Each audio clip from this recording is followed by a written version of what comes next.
Welcome to the Practitioner Podcast with me, Aleya. For many years, I have been connecting with these amazing people who have become practitioners. And we started the podcast, this is our second podcast, because we really wanted to create a safe space for us to have conversations about energy, our energetic fields. It's not something that we talk about at cocktail parties or at coffee with people very often.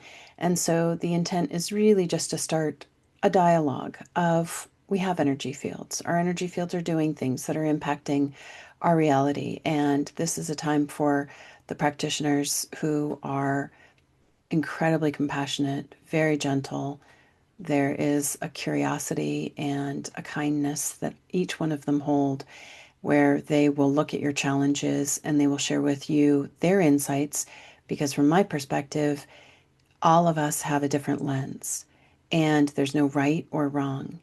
There are many layers to every challenge, every opportunity for growth. And so I am going to hand it over to them. People have been submitting questions, reflections, challenges that have been coming up for them in their life. And do any of you, actually, let's call in the guide, set up the space, because when we start to open and tune in and share insights, we all want to be in that safe container. So I'm going to invite all of you who are listening and tuning in to just use your breath to pull your energy and awareness into this present moment. To use the exhale to ground and anchor into this breath of now. And we call forth the Ascended Masters to encircle you in this safe and sacred space. Your guides, your teams, your advisors, to connect to your own healing source, your own spiritual power, your divine spark. And then take a moment to call upon sacred shapes, sounds, and light that have the capacity to support you from a place of empowerment, connection, clarity, discernment. And in this podcast, this time of conscious reflection, extract only that which you need. Only take what resonates. Bring it in for yourself in your own unique way. We ask that these intentions are held in the energetic fields. And again, all of the practitioners, you all have been reflecting upon questions and insights. And does anybody feel a compulsion to jump in? I've been pondering the question around timing and always running late. So when I was looking into the layers around that, I saw a couple of things, and one was that the circadian rhythm of the body has gotten off their circadian rhythm. And one reason, and ponder if this resonates with the person who asked the question around that soul who is writing in the physical form is not from the present. You're from the future. You're from a different time. And that when you've come into this time, it's kind of let the body come off its rhythm. And so inviting you as soul writer to connect with your own alignment to your higher self and to connect to your body devas and invite your body devas higher self to connect to their alignment and together kind of come into alignment. It's just an intention, like setting an intention that I, soul writer, I'm going to come into alignment with the physical form and inviting body David to come into her or his physical form and into the current timing so that you're both in the right and same time.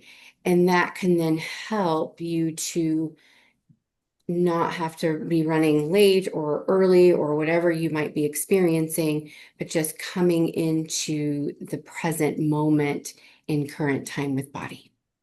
Fascinating. That's so cool, Michelle. I love that.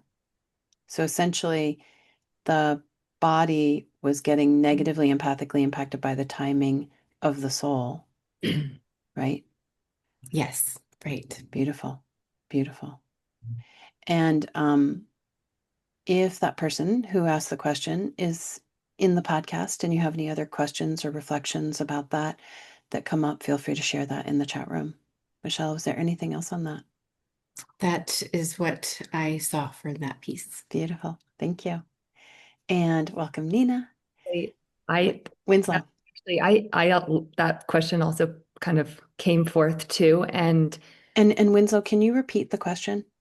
Yeah, so it was this question of feeling like you're always running late. No matter what you do, you're always prepared. You're running late. And Michelle just spoke to the bigger piece, which I had also, I think that's kind of the big layer. And then one thought that had come through, and again, maybe this resonates, maybe not. If we were in a session together with all of us, then this is where it would be in the curiosity of asking you questions, you sharing that with us to find that other little piece.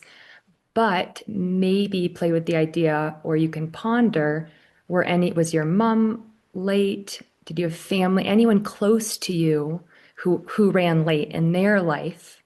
And there might be just a tiny little piece of you being in their timing, being in a parent's timing, or someone in your inner circle. So that was just another piece that you can toss, or maybe it resonates too.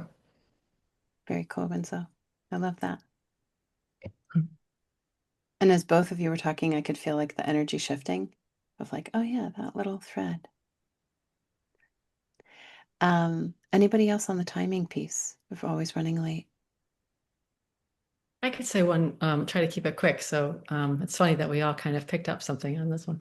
Um, just a sense that there may be an aspect of you that there's a little bit of rebellion based on maybe something that happened in your past, maybe some kind of shaming or around, maybe it was around timing, maybe it wasn't even around timing, but that somehow that aspect is quite satisfied by being late.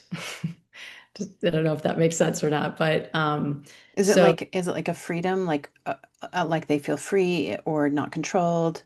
right, Okay, right, a little got it. bit of yeah, like just a little bit of a rebellious piece, and so it's just really a matter of attending to that aspect in a different way, and being able to support that aspect and finding a new way to take care of that. Very cool. Um, I love all these insights. And then I heard it was interesting as Winslow, all of you were talking, there were like a few little threads that came in, and I kept hearing the words respect Mm. and priorities. So sometimes when we're late for something, it can be layered where we don't feel respected, or we don't respect the experience that we're going into, or we're trying to retrieve energy of being respected. And so it's like we're taking control of when we show up.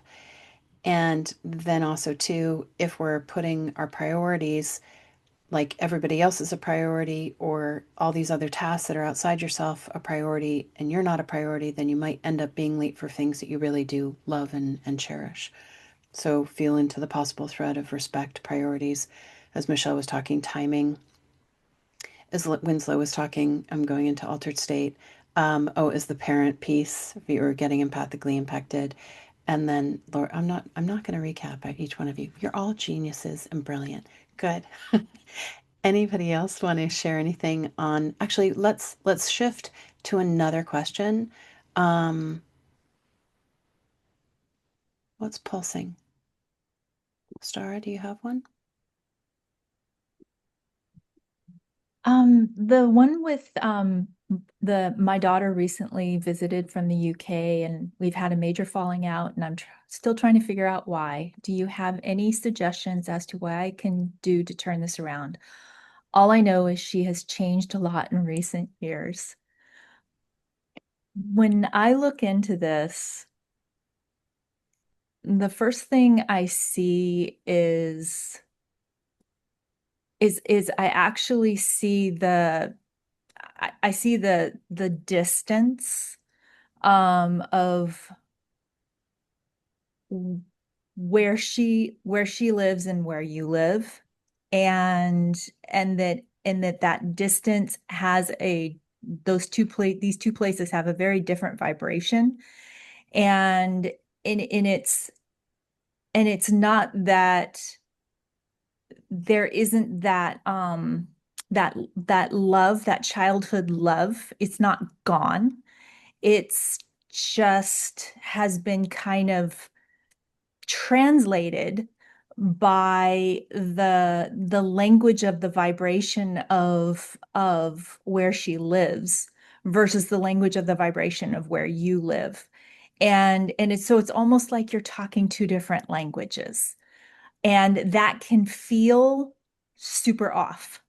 But deep down, when I look, I see this like kind of flowing river of that love that is from that you experienced like around, looks like around 5, 6, 7 years old, when she was 5, 6, 7 years old. So would say tune back into those memories and see what happens. Beautiful. Thank you, Astara. Who next? That question was also something that the first thing that came in for me, actually. And interestingly, I wasn't guided so much to look at the relationship itself, but more at kind of who are you? Who do you want to be? How do you want to be? What frequency do you want to hold within yourself to be true to who you are? And that if you can focus there, first, it will be empowering for you, but it will also impact because it will be a purity within being who you want to be, being who you are, really living according to the value that you hold around what's important for you. What's the frequency? Like an authenticity. Yeah. And it could be, it could be love. It could be kindness. It could be peace. It could be authenticity, integrity, whatever it is. But for you to be able to ponder, what is that? Who am I? Who do I want to be in the world? So I'm going to amplify that vibration within myself. And I wonder too if the daughter is actually going through that same process, but not maybe even conscious of it. And it's like, well, who am I? And then mom is like, well, who am I to this person, but to this child, but they're like getting empathically impacted by each other. And I've noticed like with people at certain ages, when they're in that process of discovery, the authenticity hasn't really gotten locked in because they're still like, I don't even know who that authentic self is. Really great. Anybody else on the piece with daughter, distance, or other layers that come up? We've all had our own experiences or something else. I was looking at a different intention, but do any of you have another piece with that? Not so much. Okay. There was one question, and actually I would love to hear any other thoughts, layers from you all. There was one on a question about what else is specifically necessary for me to complete my soul's contracts? How do I unfold and embrace what I came to do? What specifically is next for me? And when I kind of looked at this from a curious heart, play with the idea that it's almost like you ponder, if you knew what you came here to do, if you knew what your journey was and what it would be and all of your contracts, how would you then feel? And I kept hearing that you may have this sense of deep inner fulfillment if you had this clarity of your journey? And what would it be to have this incredible inner fulfillment that then ripples and reflects into all that you do? And maybe then it doesn't even matter what's happening around you and what does unfold while you're here on earth. And so that's one process that you could do, is to connect with the light that flows within you, to connect with a quality that you value, and to feel how you're fulfilled by that, your inner light, your inner quality, and to amplify that more, and then to see what happens. Maybe it doesn't really matter. And then maybe also you bring in situations and experiences and people that are the reflection of that incredible fulfillment that you hold. So that was one potential piece to play with. And I would love to hear your other thoughts, practitioners. It was Oh it was yeah. great. So Nina? when I thought and felt into that question too, it felt like, okay, like overwhelmed just thinking about all the contracts and everything I needed to know. And as you, Winslow, I was thinking connection inside. And if she just did that one thing, just every morning, just connecting with the light that flows within you with one vibration that she really, really values, like that was enough in this journey, in this incarnation. But the other thing is she wanted so much more and like really wanted to work other layers is like invite yourself from the future as an ascended master where you have the information and to send it to you in the present breath of now and which is the past, and then like she'll know like, oh, I can do this next step, or just some part of her will know like maybe I'm not on the right journey, maybe I want to shift this a little bit. And then I mean she went to work more layers, she could have a session with one of us, but that's the layers I was feeling into with that question. Beautiful, Nina. Thanks, Nina. Winslow? You're welcome. Anybody else?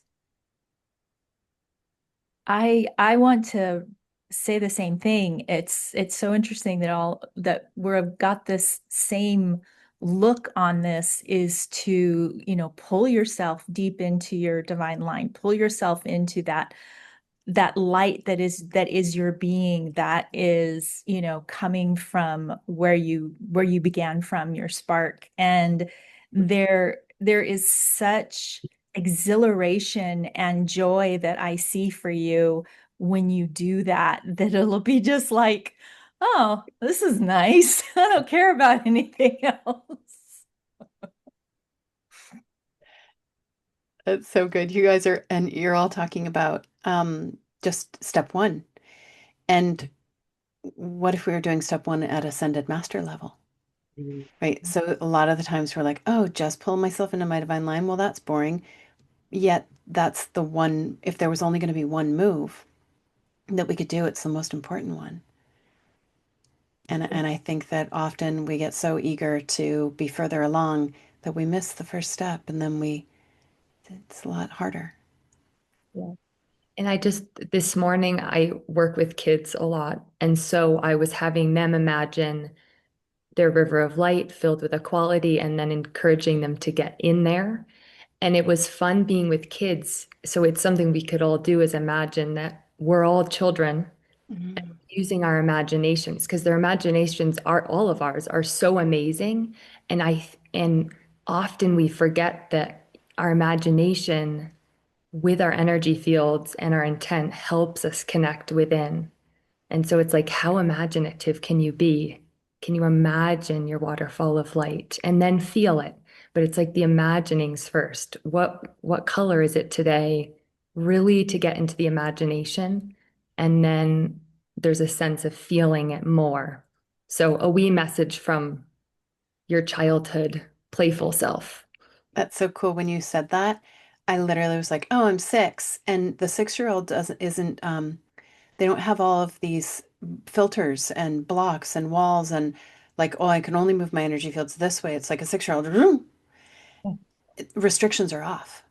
Mhm. So cool, Winslow. Mhm. Anybody else? Okay. Next piece. There was a question about releasing pain in the back of the neck and the left knee. And when I looked into that, I saw that there is energies from another that is close to you, but it's also in relation to some past life, that energy has gotten stuck in your neck and back of the knee.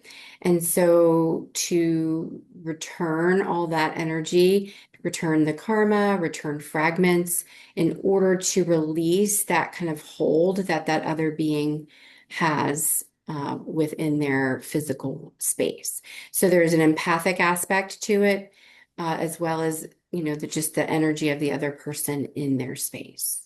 Do you think it's and like Michelle, when you tune in, is it this person feeling this other person and that's also like were they together in a past life, or does it feel like the past life is separate, like it's a past life trauma and coupled with this person's energy entanglement?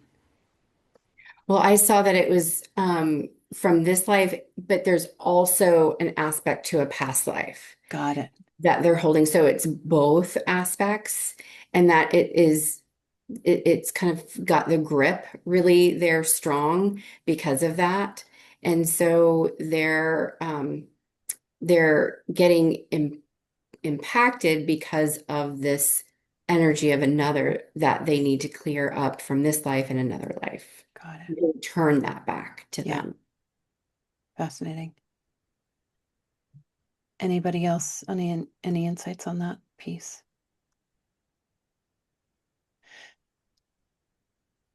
Okay. Feel free to dive in, you guys. Okay. Yeah. Okay. Nina, go for it. Carissa had asked, I would like some clarity on Aleya's understandings regarding light language and if she feels they are of value both in private practice and as a practitioner. When I feel into that layer, for me, it's like it's body deva, nature spirit, light language, and it's like it's a vibration, not so much the words that are coming from your mouth. So it's like play with it, and it could be just jibber jabber at first. And yes, it's valuable. My body deva loves it and gets the message way quicker. And with clients, as a practitioner, it works as well, especially when if I'm cleaning someone's fields, it feels like. And how I learned is that when I was connecting and with nature spirits, and particularly it was in Middle Earth, they were talking to me in light language, and I didn't know what they were like saying, my soul per se, but my body, Dave, I was like, "Oh, this is so cool!" And it was like she got it. I can't. It's hard to explain, but it's like your body gets it. Like it's her own language. And so that, yes, it is valuable for me. It is. I'm not sure if other practitioners play with it as much as I have, but or experience anything. But yes, I'd like to hear from anybody else.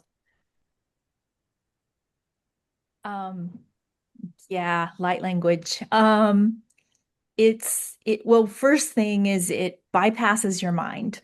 So and to me it's melodious. And so it's like music and poetry, but it bypasses the mind, and so it creates kind of a very calm, soothing, relaxed place for the information to come in. And as light language itself can have so many different forms. It could it could be like Nina was saying, it could be kind of like a gibberish. It could be like a song. It could be like poetry. It could actually even be symbols if you write and you get symbols, and that's light language. But all of it bypasses the mind, and so therefore it gets through that mind energy field, the mental energy field, and seeps more into your energy fields that allow you to transition with that information faster and gentler, definitely gentler. Anybody else on light language? I'll just share that I am not a master of light language, at least in this dimension. And so I don't use it in sessions, but I do when I'm in the car or by myself, I just start inventing to get more familiar. So from the perspective of someone who doesn't use it all the time, like some of you, and that's been a fun way to, without anyone listening, just to experiment with what's my light language, what may it sound like, and that's fun. Larry, Michelle? Well, I always see light language, like Astara said, is, it helps to bypass the mind, and that it helps to bring in a vibration of information that is from another dimension. So when you are wanting to shift yourself in a way that is, I think light language can help it be more gentle. So when you're wanting to come in from a place of more gentleness, that you can listen to light language, or you can do your own light language like Winslow, that it can help you to shift your vibration in, again, a much more gentle way, because it's bypassing the mind, and you can bring in these vibrations that are really deeply resonant, either for your soul or your body, that can shift much more quickly because it is more gentle, and because you're not having to think of, oh, am I doing this? Am I trying to do this? Was it working? You just listen, you just allow, you just receive your transmission from your higher self, from your body Davis higher self, so that the shifts can happen more quickly, easily, and gently. Lori? I love what everyone has said. I don't know that I have anything new to add. So I Okay. think. Yeah, I think the essence, I mean, there's lots of layers that you all brought in. And I just keep kind of hearing if somebody gets stuck in their head a lot and they can't get out of their head and they are like obsessed with, I have to figure it out and understand it, light language could be the go-to, just as we were all saying about it bypasses the mind. It's also fun to have your guides communicate with you in light language, because then you aren't sitting there being like, wait, what did they say? You just drop into what's the vibrational download that I'm receiving. Good. There was a Q&A. I've been having immense amount of issues with trust discernment. We can always speak to that at some point in time, but does anybody have a question that they were really hankering for that you guys want to dive into? And I'll grab it and share it. There was one, and I'm not saying I necessarily have the piece in this moment, but there was one on that financial. Oh yeah. Yeah. So somebody, Those are two. yeah, they asked a question and we translated it. Were there two questions about financial betrayal, or was that one? That was just one. So it was, we translated it from English to from Turkish to English, and so it was like financial challenge, financial betrayal, and Winslow, you had an insight.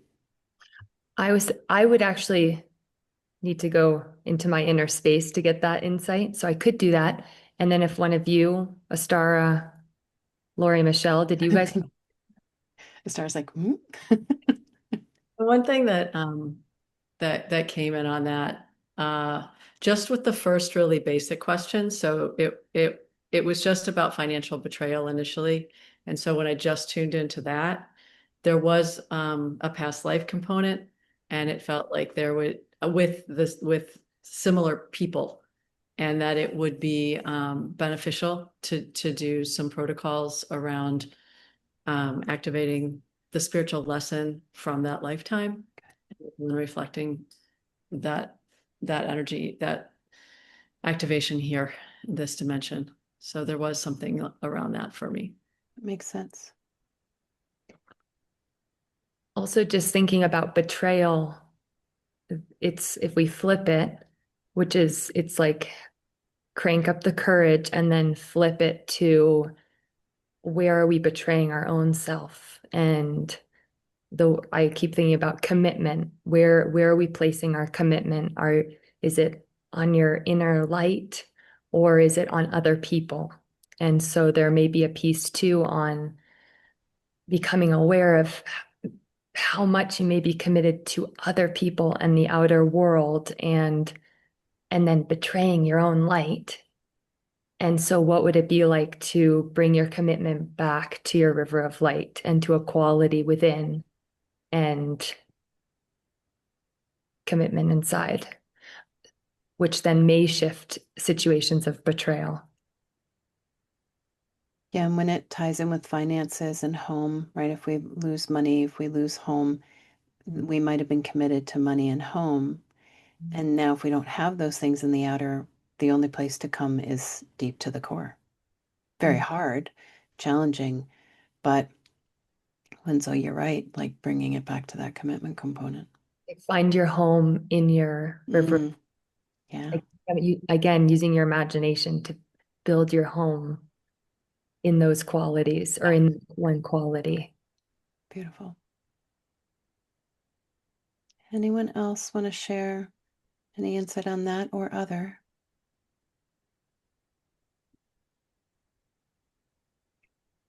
Does anybody want to dive into the immense amount of issues with trust and discernment? Do you have any insight on how to recalibrate myself to trust myself and my guidance? Once again, that energy and that question's been coming up a lot lately with a lot of people. So it's like any insights from anybody? I'll go ahead. This is super layered question, but the first thing that I get, it has to do with timing and having to do with a kind of advanced timing issue. It's like there are lots of dimensional merges that are happening right now. And it's like the way that this person connected with their intuition. It's not that their intuition is off. It's like immense amount of issues with trust and discernment. It's like, you're doubting yourself, but it's like your intuition's not off. It's just that there's like a time shift, a dimensional shift, that the way that you would read things, that's what's different. And so it's about being able to adjust to the vibration of the dimension of where it is that you are getting this information from. Like I said, this one's layered. And is it like, so is it also possible they might be holding their energy and awareness in other timelines Yes. and that information is rippling into this one and they're like, Yeah. Yeah. okay. Yeah. That's it, Aleya. You've pretty Well, much well, nailed because I was tracking where you were going and I was like, oh, so they're getting all this information from all these different timelines, but then it might not be relevant for right now, but it is relevant for them somewhere. exactly. Right. And so what they're wanting to do is to tune into the current timeline to be able to get their information and that current timeline that they resonate with, because we all resonate with different timelines. Yeah, yeah. You want to And tune and into what you maybe resonate with. Mhm. maybe we have to, like in this moment, send information to ourselves in other timelines because Mhm. our other parts of us might be sending us information in this timeline, but it might only be one way, and then that's why it feels off. And so if we did both ways, maybe Mm. it would shift it. Yeah, and as mentioned before, as you as an ascended master from the future can also send you information for the proper timeline to tune into. That's a good one. Very cool. Seems like Any we all need to do that right now. I know. Anybody else on that one?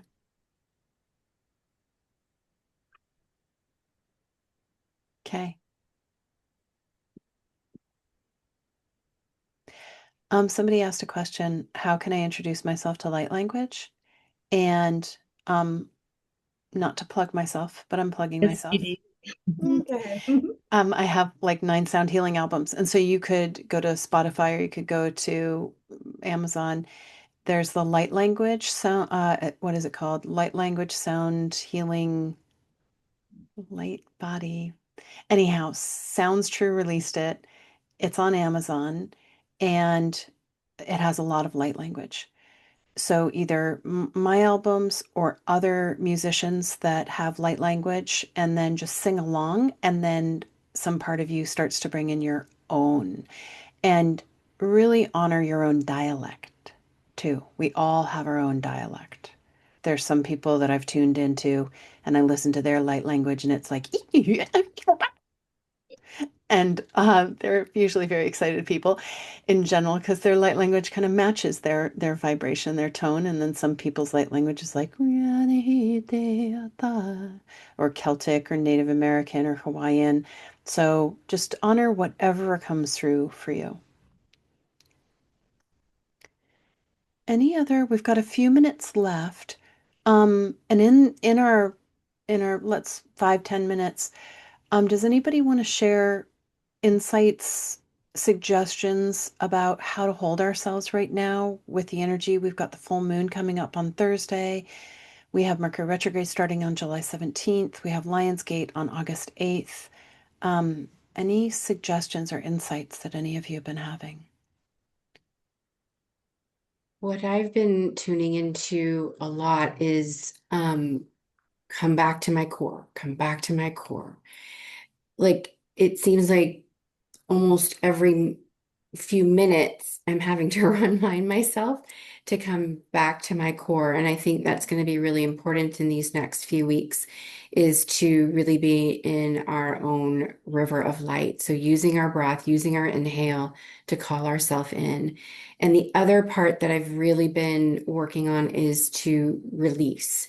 To clean my fields, to spin my fields in that counterclockwise direction, to release whatever is holding me in a discordant pattern or I'm returning others' energies so that I'm as clean as I can be moving into this next phase. So that those two things have really been coming up for me in the last couple of weeks, even to a month of must be in my line, really remembering that, clean my fields. And of course, strengthening as well, but it's really been recently mostly cleaning. Very cool. Anybody else? Yeah. For me, it's been about what I think would be a good practice is just even the tiniest little mantra. You can practice like 30 seconds, like I'm safe inside. I'm safe inside. Just walk around. I'm just safe inside. And I don't have to be safe in the outer world. I'm just safe inside. Or I'm connected to the light that flows within me. And just, or you can write it on a little note card. And it's like when your body sees it on the bathroom mirror. I have them everywhere. In the bathroom mirror, like your body will just like start energetically doing what it says, and you don't even have to think about it anymore. But just like get in your light, like Michelle said, and then whatever mantra or whatever you're feeling, if you're feeling unsafe or scared, maybe I'm just safe inside.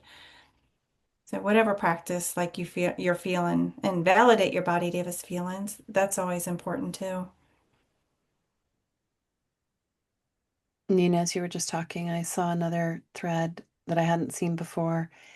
And there's times when we can get clarity, and this is not that time.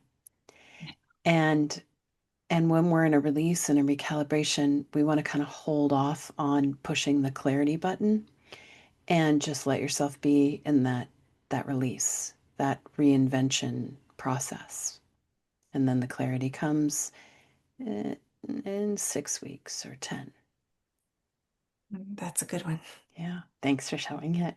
Yeah, you're welcome. That is interesting because before this podcast, or today, I've been having this feeling of like, oh, I can't see or I can't sense at all. And so I just thought, okay, I'll just do eyes inside into my light. And so and as Michelle and Nina, that's another one-liner is eyes inside. It's like just hunker in, opposed to looking without, or opposed to looking and peeking Right. externally. Or the Nina one-liner would be like, I don't need to find clarity right now. Yeah. Just release, just allow for release. Yeah. Hmm.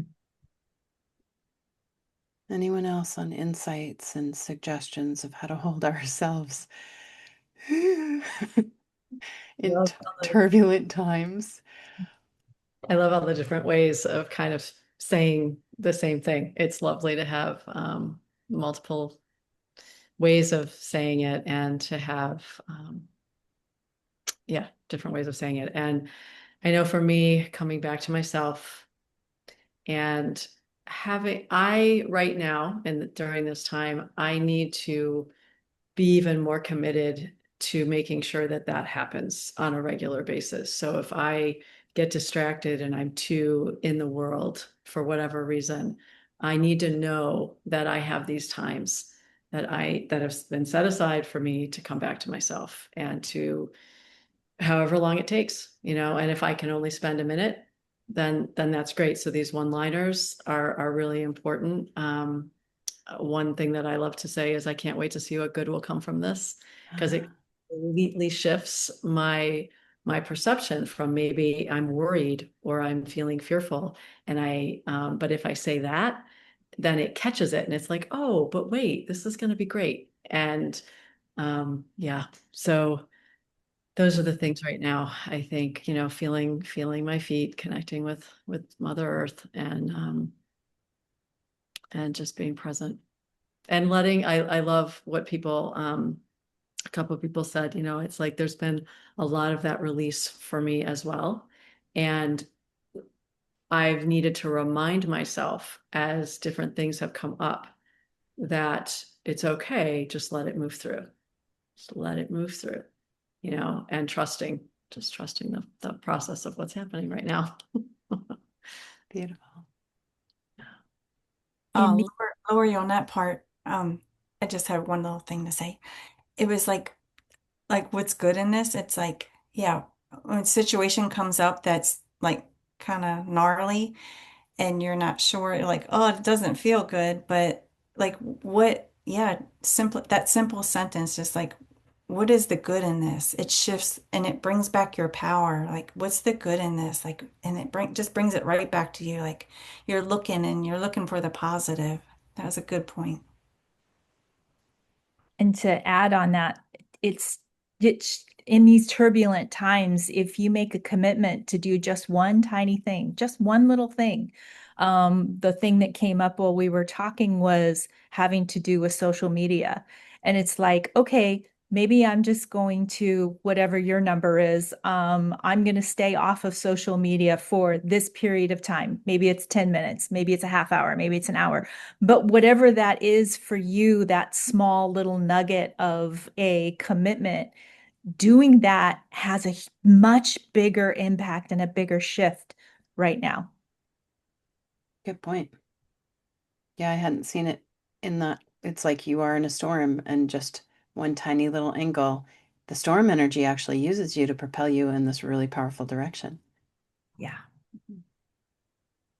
One other thing that just popped in listening to you say that is it's also been very important for me to remember the frequency or frequencies. It doesn't have to just be one for me, that I want to be feeling, that I want to be holding, and to try to catch myself when that is not what I'm experiencing, because I can make that, oh, wait, I wanted to, I really, and maybe I can't get, to full on joy, but I could make a little shift in that frequency, and the longer I sit in it, the more amplified it can become, and then move on with that. So Anyone else?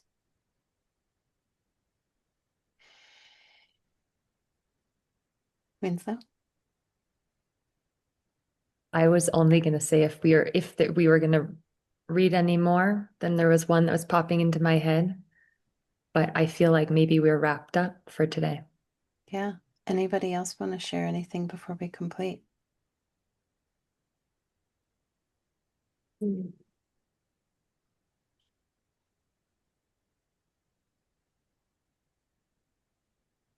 Whatever it is that you do hold in your heart, it is the strongest.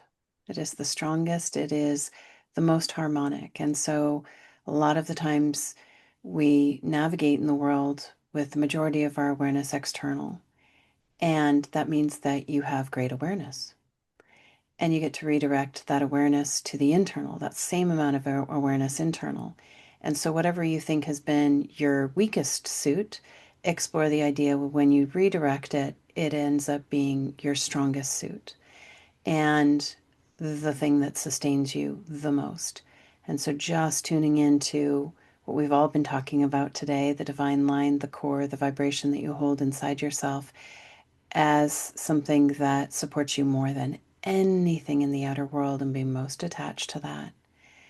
We are in deep gratitude to all of you for holding a safe space for our second podcast to explore, to weave a grid of having a conscious conversation about energy, about challenges and insights.